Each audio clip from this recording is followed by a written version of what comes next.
Salam sejahtera bagi kita semua. Perkenalkan, saya Clara Mahalasmi, mahasiswa semester 4 dari STPK Santo Fransiskus Assisi Semarang. Di sini saya akan mereaction video mata kuliah Psikologi Pendidikan mengenai materi psikologi umum dan materi faktor penentu perilaku. Dosen pengampu saya adalah Bapak Gregorius Daru Wijoyoko, SSMSI. Selamat menyaksikan. Baik, kita mulai. Apa pentingnya belajar psikologi? Psikologi itu penting dikarenakan digunakan di berbagai bidang kehidupan. Misalnya untuk mengetahui kondisi jiwa mental anak bagi orang tua, memahami kondisi jiwa mental murid bagi para guru, memahami kondisi jiwa mental partner kerja, memahami kondisi jiwa mental customer atau klien, memahami kondisi jiwa mental diri sendiri. Secara etimologis, psikologi berasal dari kata psyche yang berarti jiwa, logos yang berarti ilmu maupun diskusi. Berasal dari bahasa Yunani. Jadi psikologi artinya diskusi ataupun pembelajaran mengenai jiwa. Bisa dipelajari dari perilaku dan kondisi pikiran dari individu tersebut. Secara harfiah, psikologi adalah ilmu yang mempelajari tentang jiwa ataupun mental. Psikologi itu tidak langsung mempelajari jiwa atau mental karena sifatnya yang abstrak. Ada batas-batas pada manifestasi dan ekspresi dari jiwa ataupun mental tersebut, yakni berupa tingkah laku dan proses atau kegiatannya, sehingga kemudian dapat diartikan bahwa psikologi adalah studi ilmiah tentang perilaku dan proses mental. Psikologi berdiri sendiri sebagai ilmu pengetahuan pada tahun 1879. Nah, sebelumnya psikologi itu dipelajari oleh filsafat maupun ilmu faal. Psikologi di era Yunani kuno. Filsafat sudah mempelajari gejala-gejala kejiwaan sejak 500 sampai 600 tahun sebelum Masehi, yaitu melalui filsuf-filsuf Yunani kuno. Salah satunya adalah Thales yang dianggap sebagai bapak filsafat. Thales mengartikan jiwa sebagai sesuatu yang supranatural. Menurutnya, jiwa itu tidak ada karena yang ada di alam semesta hanyalah gejala alam, dan gejala alam itu semuanya berasal dari air. Sedangkan menurut Anaximander, ia mengatakan bahwa segala sesuatu berasal dari apeiron, yang artinya tak terbatas, tak terbentuk, tak bisa mati, yaitu seperti konsep tentang Tuhan di zaman kita sekarang. Maka kemudian Anaximander berpendapat bahwa jiwa itu ada. Dan berbagai filsuf Yunani kuno lainnya seperti Anaximenes, Empedocles, Hippocrates, dan Democritus. Jiwa dan badan berasal dari unsur-unsur yang sama dan tunduk pada hukum-hukum yang sama. Pandangan ini disebut dengan monoism. Kemudian, tumbuhlah pula pandangan dualism, di mana jiwa tidak sama dengan badan dan masing-masing tunduk pada peraturan ataupun hukum-hukum yang terpisah. Tokoh-tokoh yang berperan penting terhadap perkembangan psikologi pada zaman ratusan tahun ke depannya. Ada Socrates yang memperkenalkan teknik meiotics, yaitu wawancara untuk menggali keluar pikiran-pikiran dari seseorang. Kemudian ada Plato yang mengatakan bahwa dunia kejiwaan berisi ide-ide yang berdiri sendiri dan terlepas dari pengalaman hidup sehari-hari. Jiwa yang berisi ide-ide diberi nama psyche. Kemudian ada Aristoteles yang memiliki keyakinan bahwa segala sesuatu yang berbentuk kejiwaan atau form harus menempati suatu wujud tertentu yang disebut matter.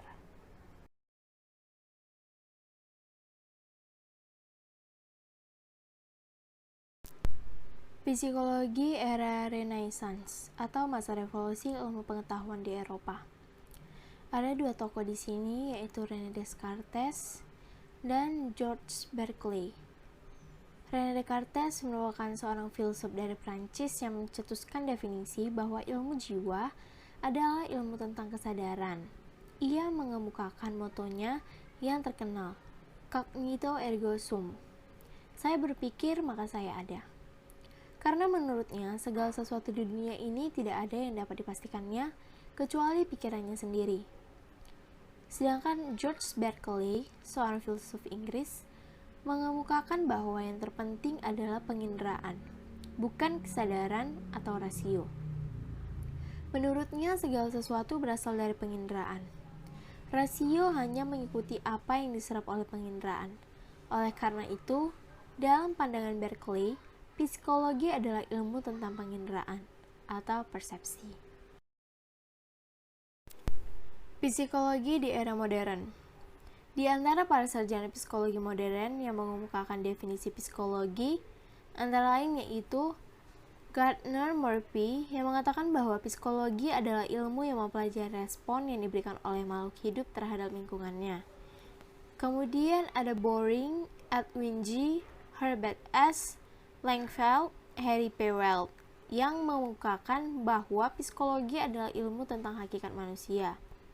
Kemudian ada Clifford T. Morgan yang mengatakan bahwa psikologi adalah ilmu yang mempelajari tingkah laku manusia dan hewan. Selanjutnya, dalam perspektif filosofi dualisme, ada dua kelompok perilaku manusia. Kelompok pertama adalah kelompok bertanggung jawab dan kelompok kedua adalah kelompok belum bertanggung jawab. Dinamakan demikian karena dalam konteks psikologi pendidikan, definisi tanggung jawab adalah kehendak bebas mendengarkan dan melakukan aturan sosial yang berkaitan dengan pembelajaran serta menanggung konsekuensi perbuatan yang individu lakukan. Kemudian bertanggung jawab berarti merencanakan, melaksanakan serta mengevaluasi kegiatan dalam hidup dengan maksimal.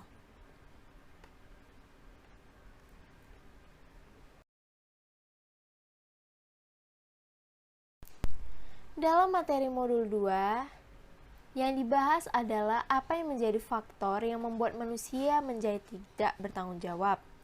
Secara ilmu psikologis, pada dasarnya akan ditemukan dua macam jawaban, yakni faktor internal atau biologis dan faktor eksternal atau sosiologis. Tokoh-tokoh yang menekankan faktor biologis itu adalah Gregorius Mendel, Piaget, dan Bertil Ostenberg. Kemudian faktor sosiologis ditekankan oleh para tokoh John B. Watson, Ivan Pavlov, B.F. Skinner. Dan pada modul ini akan dibahas hal-hal yang berkaitan dengan perilaku bertanggung jawab maupun tidak bertanggung jawabnya manusia. Dalam modul ini ada 7 topik yang akan dipelajari. Pertama, pengantar ilmu perilaku, kemudian ilmu perilaku manusia atau psikologi, kemudian faktor pengaruh otak terhadap kepribadian, kemudian ada komitmen, kemudian ada pengaruh harapan terhadap perilaku manusia, ada dinamika tanggung jawab manusia, dan yang terakhir adalah mengenai kedewasaan.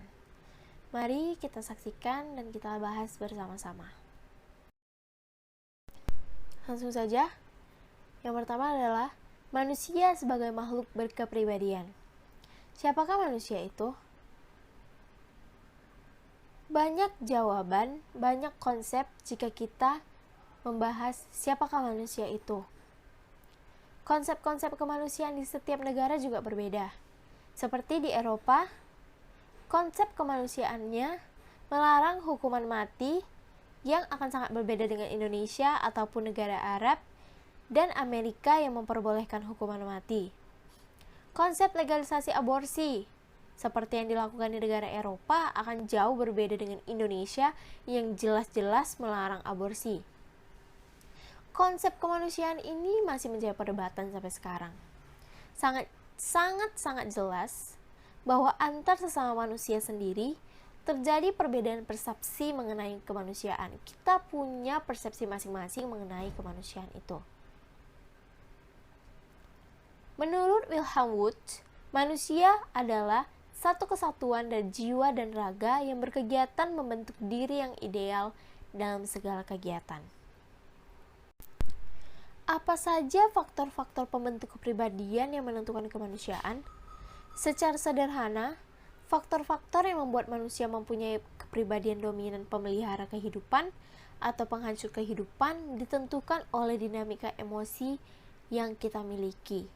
Dinamika emosi yang membuat kita mempunyai kepribadian, apakah sebagai pemelihara kehidupan atau penghancur kehidupan. Secara ilmu psikologis ada dua faktor yang menentukan kepribadian, yaitu tadi faktor internal atau faktor biologis dan faktor eksternal ataupun sosiologis. Misalnya, karena pengaruh genetis, perilaku seorang anak selalu akan mirip dengan perilaku orang tua ataupun generasi sebelumnya. Kemudian, dari sudut pandang psikologi sosial, fakta menyebutkan bahwa ketakutan, kebahagiaan, dan emosi-emosi lainnya yang dialami oleh manusia selalu didapatkan dari pengalamannya belajar dari aksi-aksi sosial yang dialaminya sehari-hari. Sekarang kita akan membahas kepribadian. Konsep diri yang dihayati terus-menerus selama bertahun-tahun akan mengendap di dalam individu menjadi kepribadian atau biasanya dinamai personality. Secara gramatikal, personality dalam bahasa Inggris berasal dari bahasa Yunani prosopon atau persona yang artinya topeng yang biasa dipakai artis dalam teater. Para artis itu bertingkah laku sesuai dengan ekspresi topeng yang dipakainya, seolah-olah topeng itu mewakili ciri kepribadian tertentu. Nah, jadi konsep awal pengertian personality itu di masyarakat awam adalah tingkah laku yang ditampakkan ke lingkungan sosial. Kesan mengenai diri yang diinginkan agar dapat ditangkap oleh lingkungan sosial. Jadi yang ditunjukin di lingkungan sosial adalah apa yang ingin kita tunjukkan. Jadi kita punya topeng masing-masing yang berbeda di depan orang sesuai dengan apa yang kita tunjukkan. Kemudian kita lanjut pada kepribadian terbentuk karena faktor biologis atau persepsi psikologis kognitif humanistik. Otak adalah penentu kepribadian kita. Kuat lemah daya kerja otak, nutrisi yang diterima, volume oksigen, sehat tidaknya otak menjadi penentu bagaimana kita mengolah emosi kita untuk bereaksi dalam hidup. Ini sesuai faktor biologis. Konsep kepribadian diri itu terkait dengan 3 istilah. Ada atensi, persepsi, memori. Atensi merupakan suatu usaha mengendalikan fungsi pikiran secara nyata dan jelas terhadap beberapa kemungkinan objek secara simultan atau terhadap rangkaian pemikiran. Kemudian persepsi secara etimologis yang berasal dari bahasa Latin, perception atau perceptio adalah proses menerima kesadaran atau pengertian akan lingkungan dengan mengkoordinir dan menginterpretasikan apa yang didapat dari informasi sensorik. Kemudian ada memori, yaitu suatu proses yang ada dalam otak manusia untuk menerima, mengolah, menyimpan, dan kemudian digunakan kembali di kemudian hari. Baik sistem atensi, persepsi, dan memori saling membutuhkan satu sama lain dan saling bekerja sama satu sama lain untuk membentuk kumpulan perilaku yang membentuk kepribadian. Kepribadian terbentuk karena adanya reaksi terhadap aksi sosial. Hierarchy of needs.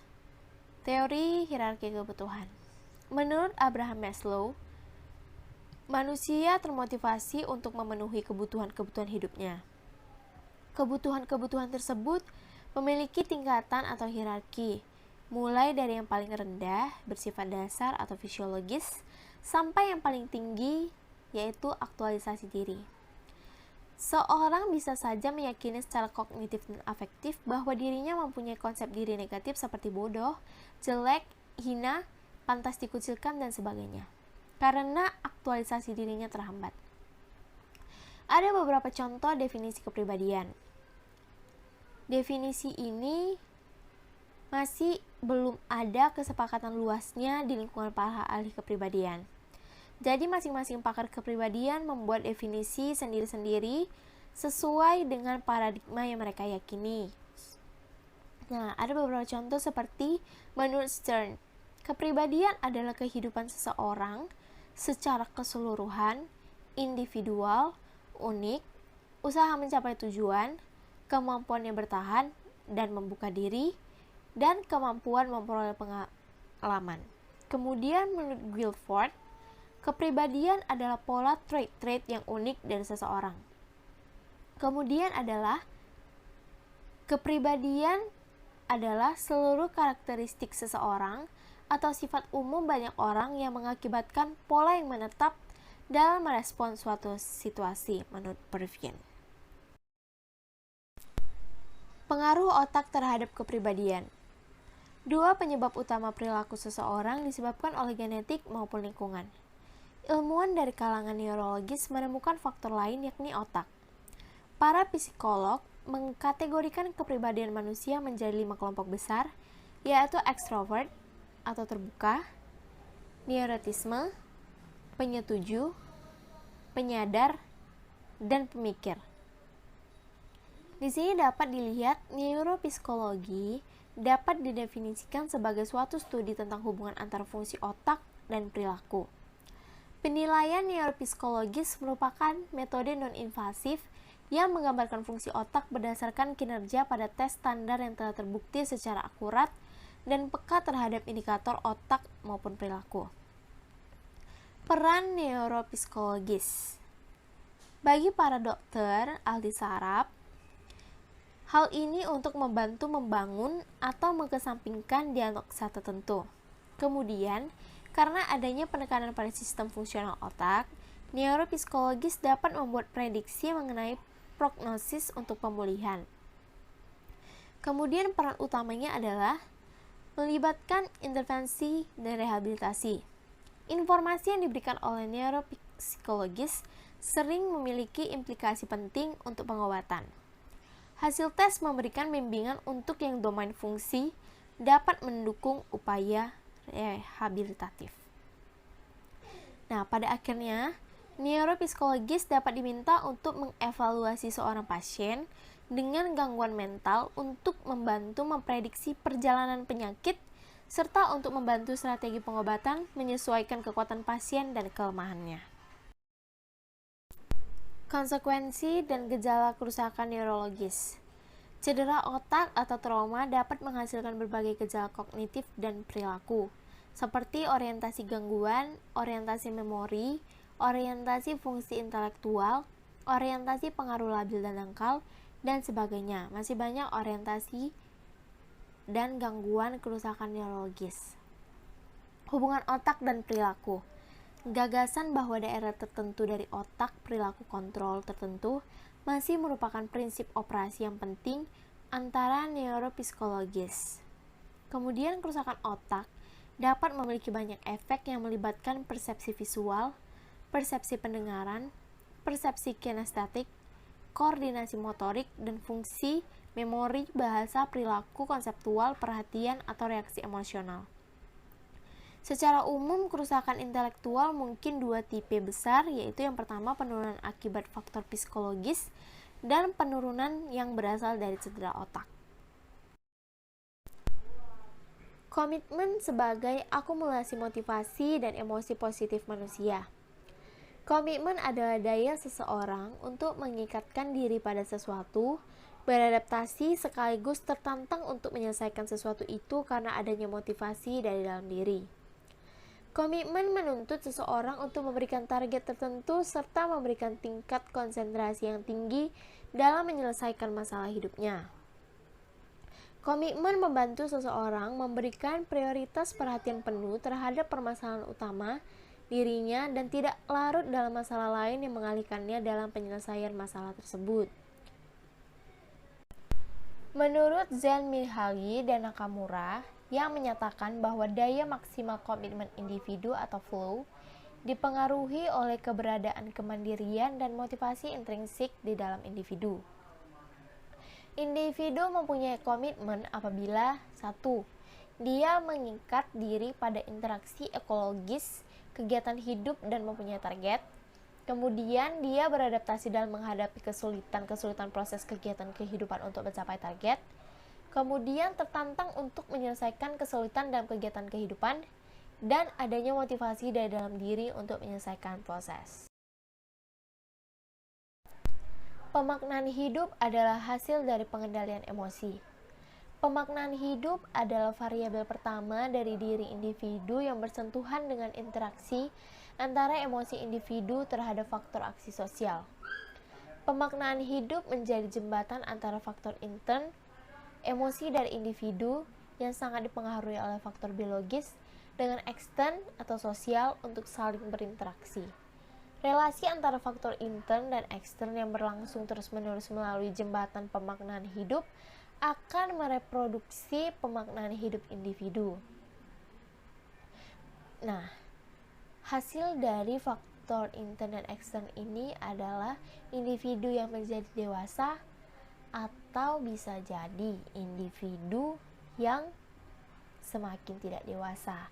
Ada dua kemungkinan dari hasil relasi antara faktor intern dan ekstern ini. Kriteria tentang konsep pemaknaan hidup dewasa dalam model ini tercakup dalam 4 kondisi berikut. Yang pertama, mahasiswa yang dewasa secara hukum perdata, mahasiswa dewasa secara psikis atau sudah mempunyai identitas diri, kemudian mahasiswa dewasa secara biologis, dan mahasiswa memenuhi kriteria well-being dari positif psikologi. Kita masuk pada bagian positif psikologi. Positif psikologi ini mempunyai pemahaman bahwa manusia dewasa mempunyai karakteristik positif self, sedangkan yang tidak dewasa memiliki negatif self. Nah, arti dari positif self ini, individu merasa mampu menjadi manusia yang utuh, yang mampu menghadapi tantangan di hari ini dan di masa depan. Sedangkan manusia yang mempunyai negatif self atau merasa tidak mampu menghadapi tantangan hari ini dan di masa depan. Kemudian ada faktor-faktor yang menentukan proses bagaimana manusia menjadi individu yang dewasa maupun tidak dewasa. Ada faktor intrinsik, yaitu keadaan biologis yang mempengaruhi pemaknaan hidup. Dan faktor asitrinsik, pengaruh sosial terhadap pemaknaan hidup. Contohnya yang intrinsik, faktor biologis. Kasus Phineas Gage yang terjadi pada 13 September 1848 menjadi contoh nyata bagaimana seorang pekerja keras yang sopan dan ramah menjadi pribadi yang malas dan berperangai kasar setelah mengalami kerusakan otak karena kecelakaan. Sedangkan di negara-negara yang miskin selalu memiliki kualitas pendidikan yang rendah, sedangkan negara-negara sejahtera mempunyai kualitas pendidikan yang tinggi. Itulah faktor ekstrinsik, pengaruh sosial terhadap pemaknaan hidup. Jadi pada bagian penjelasan pemaknaan hidup ini mau mengatakan bahwa interaksi antara faktor biologis individu dengan faktor sosiologis di sekitar individu akan memproduksi dan bahkan mereproduksi emosi. Akibatnya individu bisa mengalami emosi positif ataupun mengalami emosi negatif.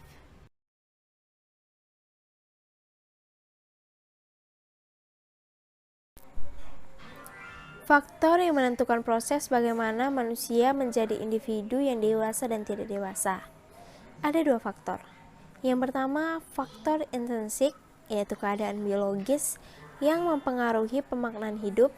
Dan yang kedua adalah faktor ekstrinsik, yaitu pengaruh sosial lingkungan terhadap pemaknaan hidup. Contoh nyata dari faktor intrinsik adalah kasus Phineas Gage yang terjadi pada tanggal 13 September 1848. Menjadi contoh nyata bagaimana seorang pekerja keras yang sopan dan ramah menjadi pribadi yang malas dan berperangai kasar serta mengalami kerusakan otak karena kecelakaan. Jadi karena kecelakaan, karena faktor biologis mempengaruhi pemaknaan hidupnya. Kemudian contoh nyata faktor ekstrinsiknya adalah negara-negara yang miskin selalu memiliki kualitas pendidikan yang rendah, sedangkan negara-negara sejahtera mempunyai kualitas pendidikan yang tinggi. Itu merupakan faktor-faktor sosial yang mempengaruhi kehidupan. Penentu perubahan perilaku yang bernama harapan. Terbentuknya harapan dari perspektif teori ekologi. Proses terbentuknya suatu kumpulan emosi positif bernama harapan, atau sebaliknya, terbentuknya emosi negatif yang bernama putus asa terjadi dari satu hal, yaitu relasi antara individu dengan ekologi sosial di sekitarnya. Di sini ekologi yang berasal dari bahasa Yunani yaitu oikos, yang berarti rumah, lingkungan, dan logos yang berarti ilmu. Dalam perspektif biologi, berarti ketergantungan antara makhluk hidup dan semua hal di sekitar lingkungannya yang membentuk sistem. Uri Bronfenbrenner adalah seorang psikolog yang berasal dari Rusia yang besar di Amerika yang mempelajari ketergantungan antara manusia dan lingkungannya. Di dalam buku The Ecology of Human Development, buku ini berfokus membahas tentang fenomena perkembangan manusia akibat interaksinya dengan ekologi.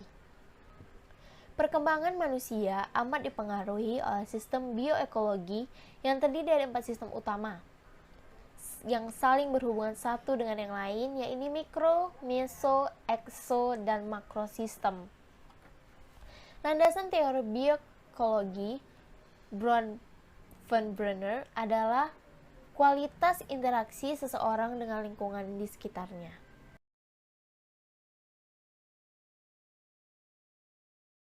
Mari kita bedah satu persatu yang tadi kita sebut 5 unsur dalam teori ekologi. Nah, jadi yang selain mikro, meso, ekso, dan makrosistem tadi, pada perkembangan waktu, si Bronfenbrenner ini menambahkan kronosistem.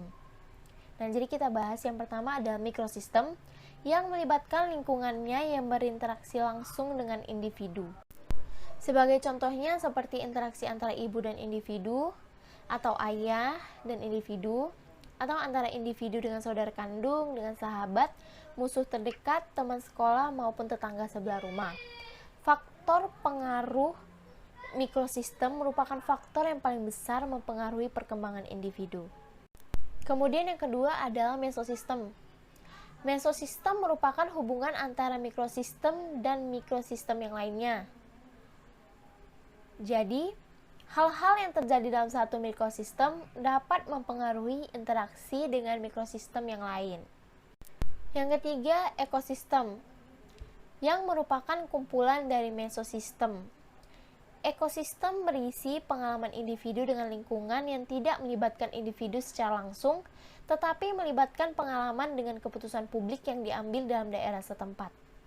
Kemudian, yang keempat, makrosistem.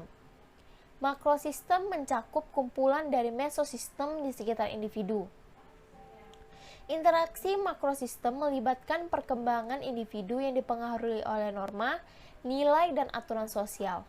Akan tetapi lingkupnya lebih luas dari mikrosistem. Nah, jadi makrosistem ini melingkupi daerah global, seperti pengaruh undang-undang nasional, pengaruh sistem patriarki yang berjalan, nilai norma yang dianut, keyakinan religius, tingkat kesejahteraan yang dihidupi, dan peran gender yang diyakini. Kemudian yang kelima ada kronosistem. Konsep terakhir yang diperkenalkan oleh Bronfenbrenner ini adalah konsep yang melibatkan perubahan situasi dan kondisi yang terjadi dalam suatu masa. Uri menjelaskan bahwa pengalaman boleh sama, namun masing-masing generasi menanggapi secara beda. Kualitas tanggung jawab dalam hidup juga tentu tidak ditafsirkan sama dalam setiap generasi.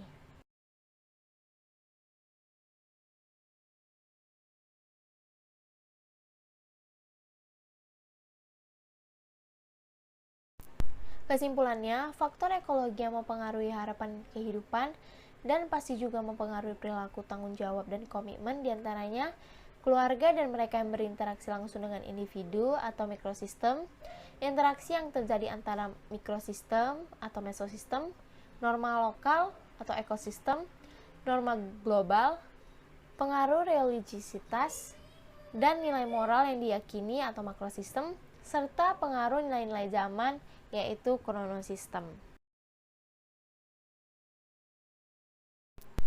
Relasi antara tanggung jawab, komitmen, dan harapan adalah kunci arah perilaku manusia. Tanggung jawab yang berbanding lurus dengan komitmen dan harapan.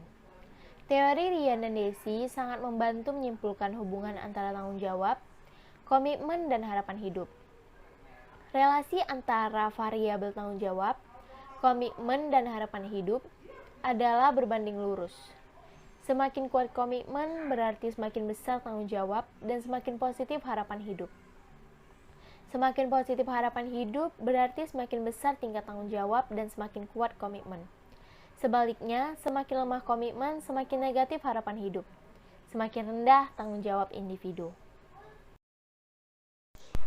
Kita masuk pada bagian terakhir, yaitu kedewasaan. Definisi masa dewasa. Masa dewasa merupakan periode yang penting dalam rentang kehidupan manusia. Biasanya masa dewasa dibagi menjadi 3 bagian. Yang pertama ada early adulthood, dimulai dari usia 20 sampai 45 tahun. Kemudian middle adulthood, itu dimulai dari usia 45 sampai 65 tahun. Dan late adulthood, setelah 65 tahun. Kita masuk pada bagian krisis masa dewasa awal. Nah, ini ada dalam rentang umur 20 sampai 45 tahun. Tahap konflik perkembangan dewasa awal, yakni intimacy versus isolation. Keintiman ini bermaksud luas, tidak melulu soal seks. Jadi keintiman yang dimaksud di sini adalah kerinduan orang dewasa untuk saling berbagi, saling merawat, dan saling melindungi, saling melengkapi dengan orang lain. Dengan demikian memperjelas arti dari isolasi atau isolation, yakni fenomena kesendirian, kesepian, ketidakmampuan seseorang untuk berelasi hangat dan intim dengan orang lain. Pada tahap dewasa awal ini, dikatakan krisis terbesar yang dialami seseorang adalah masa kerinduan untuk berelasi hangat, seperti pilihan untuk menikah. Di masa ini, mengapa banyak usia pernikahan dimulai? Pernikahan sendiri belum bisa menjamin untuk bisa memenuhi kerinduan orang dewasa. Ada yang berlangsung lama, ada yang putus, ada yang cerai. Pernikahan yang berlangsung lama juga tidak menjamin kerinduan relasi hangat ini. Ada pernikahan yang berlangsung lama karena saling mencintai, ada yang berlangsung lama karena terpaksa, karena memenuhi tuntutan keluarga, peraturan, agama, kebutuhan materi, ataupun kebutuhan anak.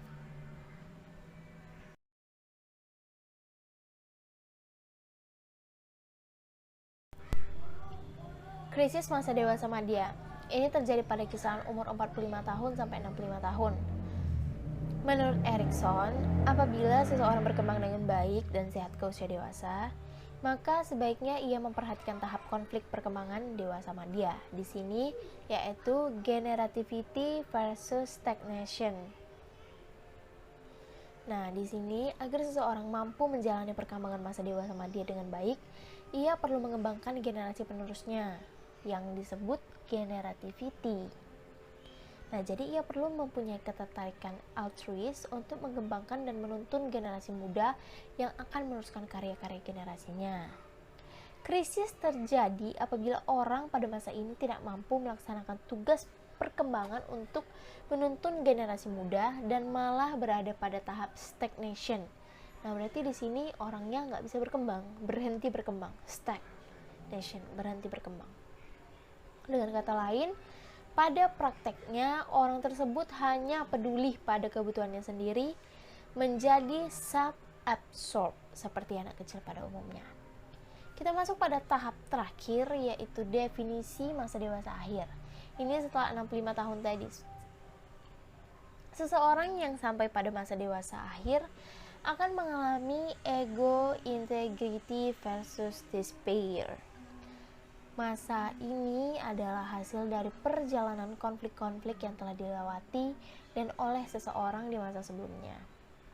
Bagi mereka yang mempunyai sense of integrity, masih percaya bahwa hidup mereka pernah berarti. Nah, di sini mereka bakal terkenang. Mereka bisa lihat lagi, flashback lagi ke masa lalu mereka dan tersenyum puas dan bangga.